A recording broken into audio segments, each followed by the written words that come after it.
1965, the Ontario government decreed that hospital workers be denied the basic rights of collective bargaining. Because hospital workers were said to be essential, they were forced to submit to compulsory arbitration and forbidden by law to strike. Meanwhile, they fell farther and farther behind others in similar public service jobs.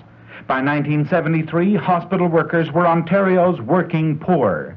Then, in Toronto, a group of Canadian Union of Public Employees members, acting as the frontline troops for healthcare workers throughout the province, decided the time had come for them to catch up. They'd come to the realization that by uniting in common cause, victory could be achieved. But they also understood that justice could be won only through the strength of the many and not the weakness of the few.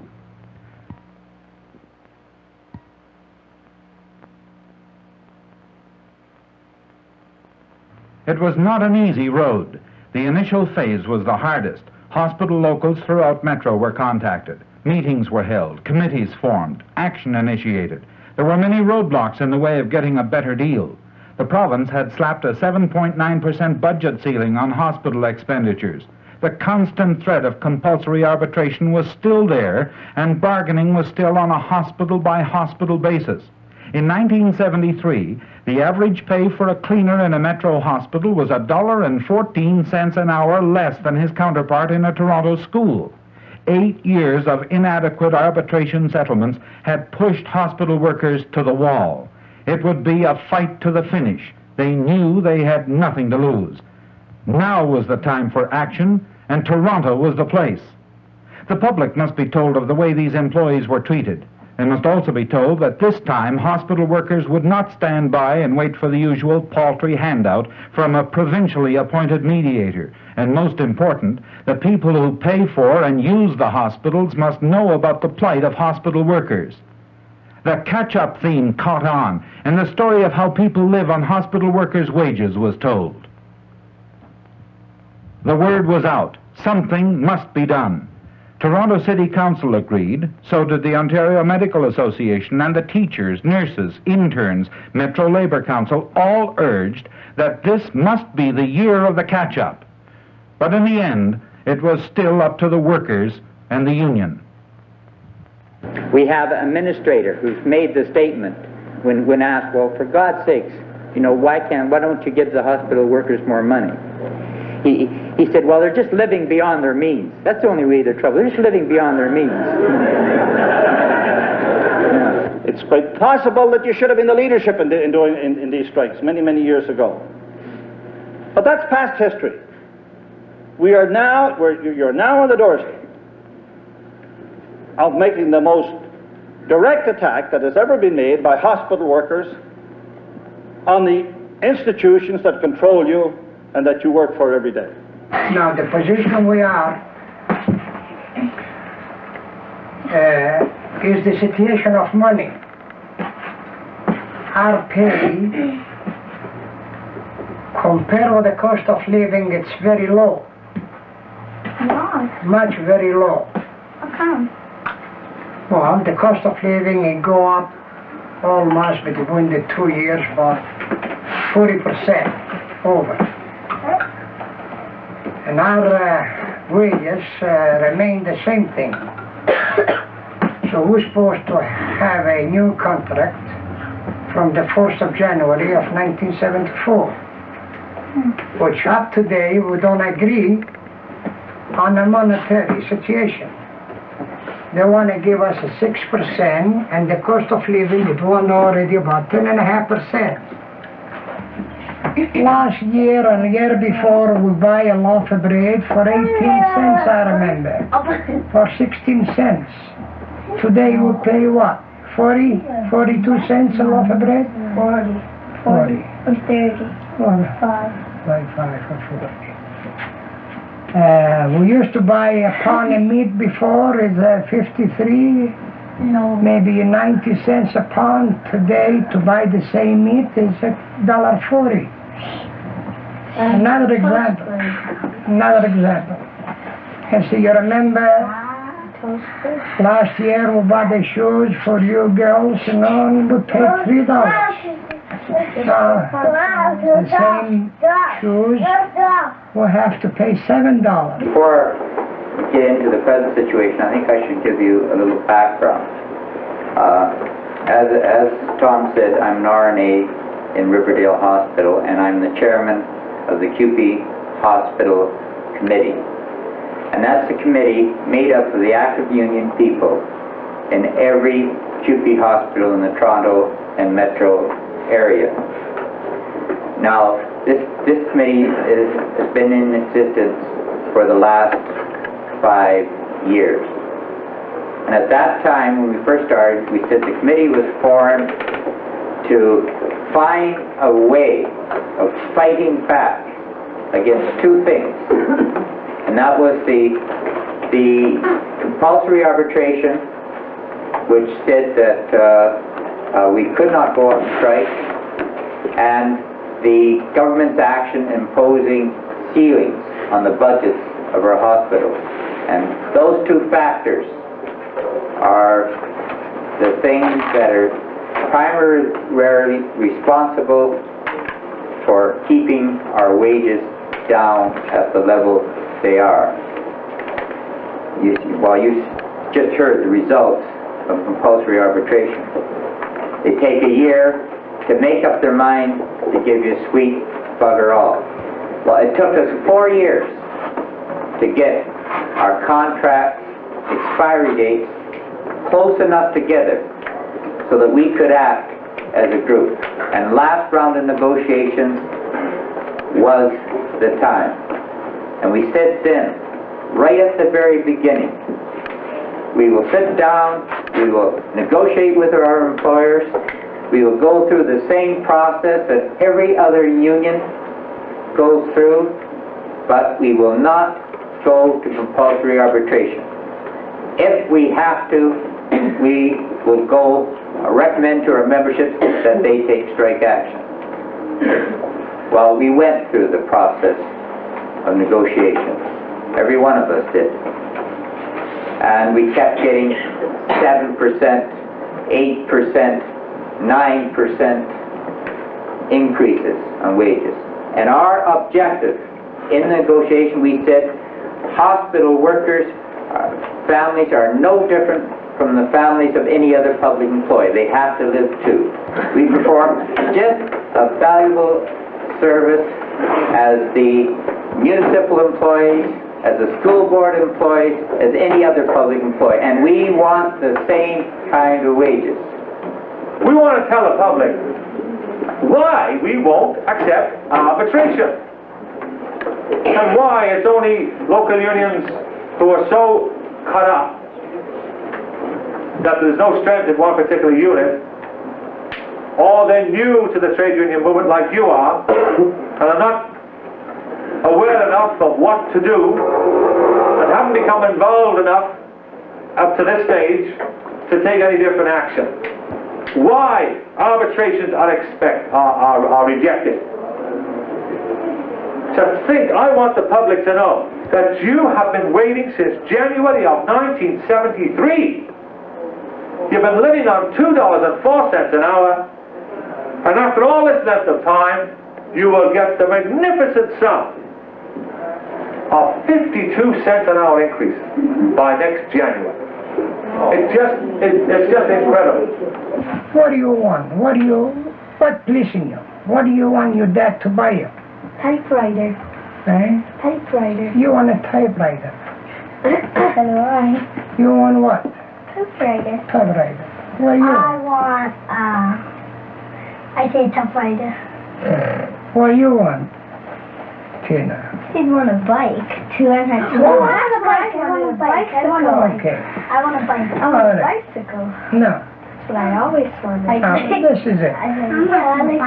Now, when your dad worked very hard, and he's the money winner, the breadwinner of this house, and his earnings, his money, is not even enough to buy the grocery and pay the energy, the heat of the house, the hydro, the gas, everything. Now, how much money left to buy a vehicle and to buy a typewriter or one thing or another. A piano? We need the money to buy that, didn't we? Yeah. Now, having got the money we earn is not enough to buy even the groceries. And when I think that people are living with kids and a wife and God knows, maybe trying to pay off a house too on a cleaning man's salary or something, I just go, oh my God, that man must have absolutely nothing. I can't take care of my own family properly. And you worry about the other people that you're working with because you see the strain on them and you see the emotional strain on them and you see the financial strain on them. I think it's gotten so that life, I think, for most of us is now one big worry. Dedication is costing me. I like being a nurse. It's the only thing I've ever wanted to be. But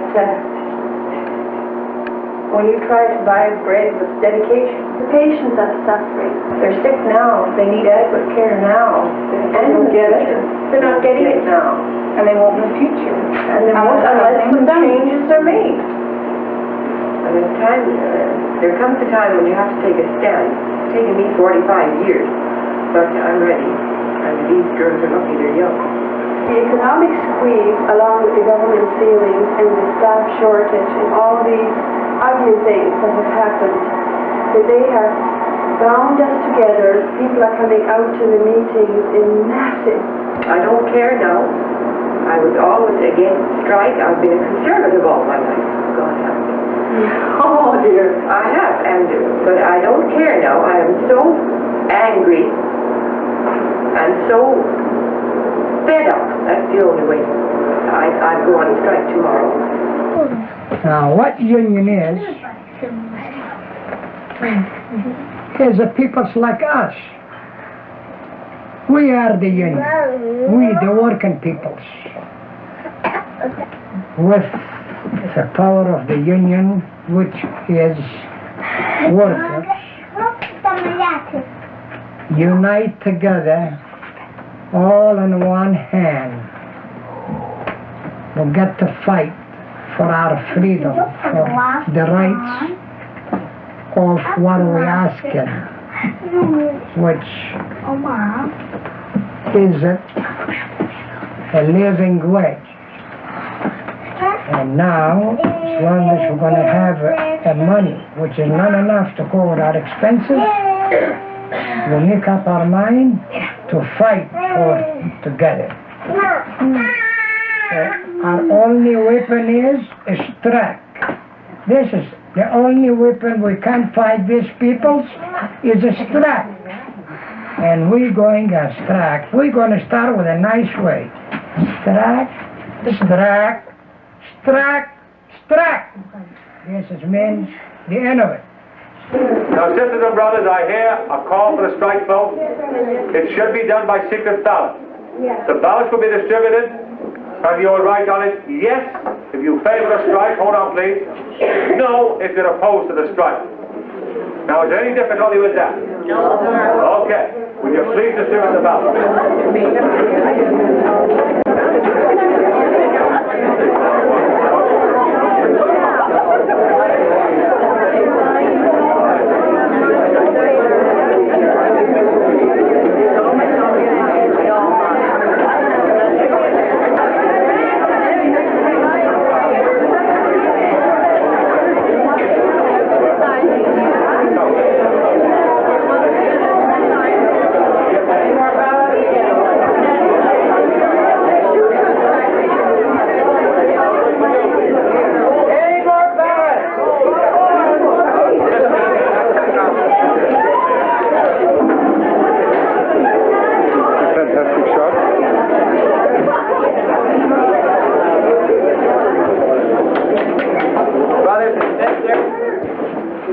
You voted 96% in favor of strike. There were 4 voted against.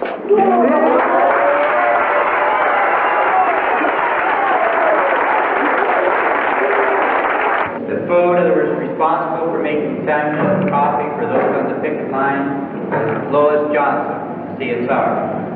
To get money for members who are having monetary troubles and that are in dire financial need, in other words, no grocery in the house, no money, seed for a lead. Our chief picket captain will be Bonnie Keitley, dietary department. The marshals will be people responsible for policing our own picket lines, in other words, cooling down people who get hot-tempered, making sure that there's no excessive or no drinking on the picket line, and that's a very strict rule, because we do not want violence. And those people are Lyle Spears and Heather Potty. Now, I can only speak to you as the president of a local union in London, but we represent 2,800 hospital workers.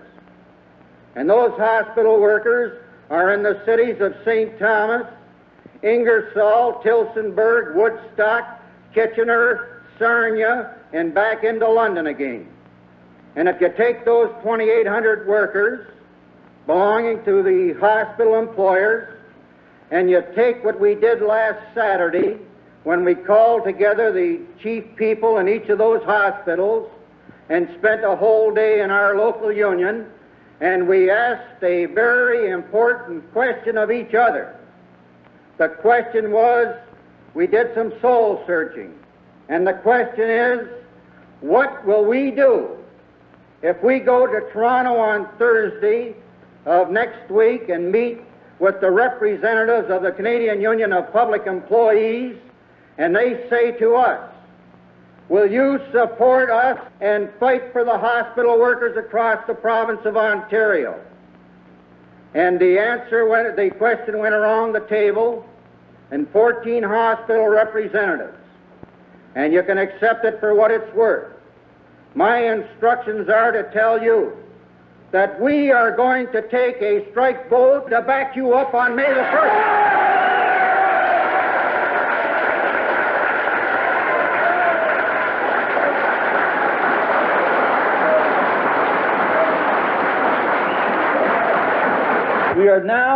You're now on the doorstep of making the most direct attack that has ever been made by hospital workers on the institutions that control you and that you work for every day. And there should be no turning back in this situation at this time. None whatsoever. Now, a lot of workers will fear injunctions. Well, we'll all be here. We'll all be with you when the strike comes on May the 1st. And we'll take certain sections, certain hospitals where certain people will be. And if we have to violate them, we'll violate them. If we have to go to jail, we have to go to jail. That's the history. Miners had to go to jail. Steel workers had to go to jail. Auto workers had to go to jail. Outside workers had to go to jail. I was in jail in 1938 for disturbing the peace, tumultuously, and causing people in the neighborhood to fear grievous bodily harm and unlawful assembly. But we found a dear old judge, Alan McDowell, who felt that the criminal code stopped at the Strait of Canso and didn't, to Britain Island wasn't part of Canada, and he let us all go. But that's the history of workers. And I think if we have to have that type of confrontation this time, I'm not saying burn down the institution. That's not what we're talking about at all. But if there are injunctions, and our cause is right, there's no question about it being right. Everybody says it's right. But the thing that we have to do, and you have to do, is to be convinced that you and your membership think it's right. And that in each and every one of your local unions, there is no cracks in the armor. And that you sort out your members, and that you get them into the position and into the state of militancy that will make Davis stand on his toes. The mechanics of the strike as it goes on, the negotiations that will go on, are negotiations like would go on in any other situation. But we cannot have any fear or doubt. If there's fear or doubt in the minds of you who are here tonight as leaders, then there will be fear and doubt in the minds of the members of the local unions that you lead. If there are fear and doubts about this thing in the minds of McMillan and Risley and Kitchen Ingenito and others, then there'll be fear and doubt in the minds of the executives and the members of the organization. And it's only, and I don't find that. And I think the hour has come for hospital workers in this province. It's not only a question of getting $1.14 now, but it's a question of breaking this whole question of compulsory arbitration once and for all, and to have the type of confrontation with the government this time that's going to bring about that.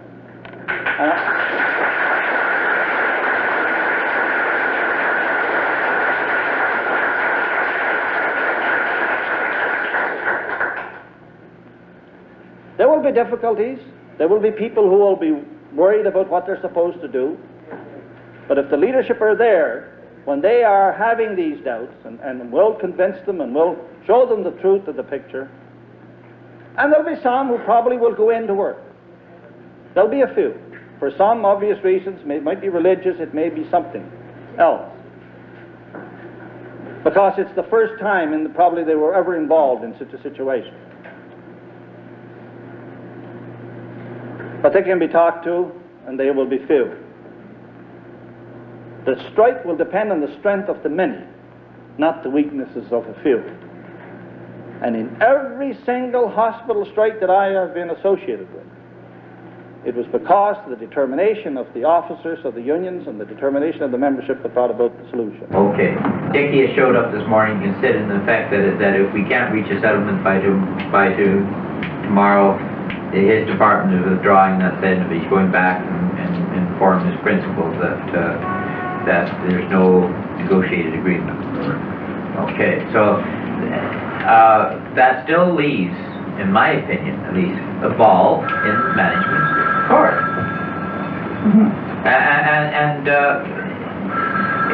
Find Duncan's suggestion about, all right, what is the lowest figure we're going to settle? Well, I think before we make a decision on that, we've got to see what they come back with. Simple as that. We're certainly not going to and the point is, we don't know, no matter what we talk, as the lowest figure or so forth, whether we're going to be anywhere near what they're going to actually... what they're willing to consider. Actually, how much time have we spent with the mediation? In 6 days, we haven't spent 2 hours actually with them. I'm just laying it out this way, that they've got to give us an indication as to what they actually and factually consider to be a reasonable area that we should be dealing in. If we're on one end of the spectrum and they're on the other end, then we have to have an indication as to where they are. Exactly. We do one of two things. What if you I'd go along with that. George? What he said. But I felt they are responsible to enter into our support. I would like to know one thing. Hold on a second. Whether he really has been working with management. Well, How can you help yourself? You the bastards stand here and lie to us well, like no, but you always ask questions that you cannot get any answers. So I'm getting questions all the time. Well, that's what I want to know. I don't like... But you can never know, Kathy. How can you ever know? As I understand it, Pat, that we do nothing, we wait until they come back. We don't even inquire. Well, Is that right? with a mediation, right? Right. And this mediator's paid to mediate between us and management. Now, management made us an offer. We took it into advisement, we made a counter offer, and it's up to the mediator to try and do something with these two offers. Right. Right, so it's his job, so it's his bloody ball. He called this press conference to make it known that after some 7 or 8 months of negotiations, and particularly in the last 2 or 3 weeks, when we've been sitting in the Royal York Hotel in mediation, and after a great effort on behalf of the union bargaining team, a counter proposal was made by the local unions last night at about 11:30 and was considered by management. We were called down around about 3 o'clock this morning and told that our counter proposal was not acceptable. The mediator told us he was withdrawing from the negotiations and matters would take their course, which means that the strike vote has been established on May the 1st, which is next Wednesday. Unless the government steps in, a strike will take place at 13 hospitals in the city of Toronto by next Wednesday morning. I'd like to point out that in my hospital, Riverdale, the registered nurses are also part of my bargaining unit, and they will be going on strike with us as well. And so, the registered nurses are part of my bargaining unit. Have they don't go on strike, do they? I don't think I've heard of the strike. I have 200 registered nurses in my hospital. They voted almost 100% to go out on strike. What about the conscience aspect? I have two more obligations. I have an obligation to my patients, and I have an obligation to my family to feed and clothe them and house them properly. Now, who is really responsible? If I can't do the second, who is really responsible? Myself, if I withdraw my service, or the person who should be paying me wages? That news conference, just 4 days before one of the largest illegal strikes in the history of Ontario was scheduled to start, was the prelude to the final, crucial round of bargaining. With only hours to go before the strike, negotiations resumed. It was now obvious the combined pressure of the workers and the public was having an effect. That seemingly impenetrable mountain of ice, the Ontario government, was now beginning to melt. And when crisis bargaining began, the government was obviously on the defensive, and through it all, the locals remained solid. Strike preparations reached a fever pitch. At the last minute, the government backed away from the confrontation.